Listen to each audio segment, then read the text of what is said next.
Savez-vous toujours quoi faire pour dîner, mais pour dîner que ce soit santé? Ici Chantal Laberge, naturopathe.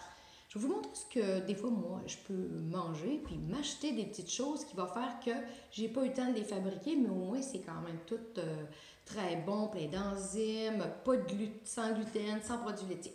Premièrement, ce que j'ai fait cette semaine, je me suis acheté des petits craquelins au sarrasin. Vraiment, c'était super pas cher en plus. 2,25 du paquet en promotion. Les seuls ingrédients qu'il y a dedans, c'est du sarrasin bio, sel de mer, c'est tout. Ce qui est une chose qui est importante aussi à vérifier, c'est les glucides. Parce que des craquelins, c'est souvent comme ça, c'est beaucoup trop riche en glucides.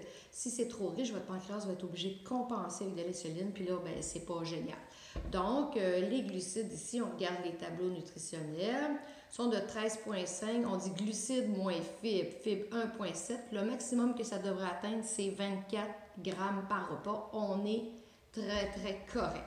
Ça, il faut aussi regarder la quantité. Ce tableau-là, il est fait pour 3 craquelins. Si j'en mange 6, il faut que je multiplie par 2.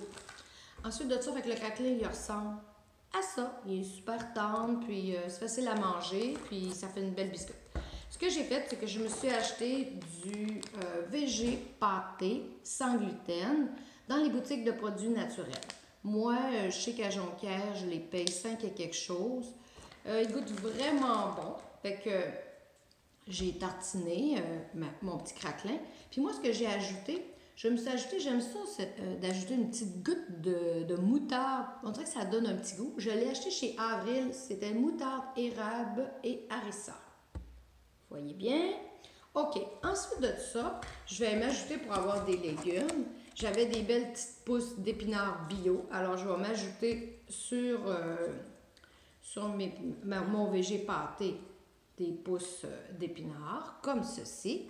Puis, si je veux avoir encore plus d'enzymes, à toutes les fois que je mange cru, j'ai des enzymes dans mon repas. C'est comme s'ils s'auto-digéraient, donc c'est facile. Ce que ça va faire, c'est que l'après-midi, je ne me sentirai pas « Oh, je suis bien fatiguée » parce que mon énergie va tout être dans ma digestion. Non, c'est pas ça qu'on veut.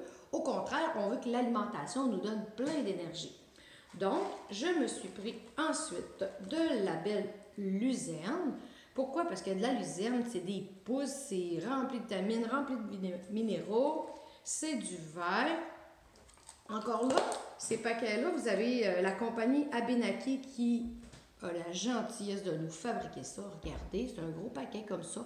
Je peux vous dire qu'il ne moisit pas plus que quand c'est nous autres qui le fait. 1,50 $. C'est vraiment gratis, c'est vraiment pas cher. Fait que moi, j'en mets souvent une motte comme ça, soit dans mes salades, soit dans mes choses comme ça. Trouvez-vous que ça a l'air appétissant? Fait que moi, ce que j'ai fait en plus, comme je vous ai dit, c'est un repas que j'avais pas tant de temps que ça. Bien, j'avais des belles petites tomates bio. Fait que à côté, je mange plein de tomates bio pour me faire d'autres légumes. Habituellement, quand j'aurais mangé 2-3 craquelins comme ça, j'aurais pu vraiment faire. Puis durant l'après-midi, je vais avoir plein d'énergie, plein d'enzymes, plein de vitamines, plein de minéraux, une super bonne alimentation. Puis j'ai pas eu à cuisiner, j'ai juste eu à prendre les choses, de prendre des affaires crues qu'on appelle souvent cuisiner. Si vous aimez ce que je fais, partagez avec vos amis des petits trucs des fois comme ça qui vont faire que quand tu as un souper d'amis, tu dis « Ah, tu as fait ce petit truc-là, ben, c'est super le fun. » Et je vous souhaite bonne santé!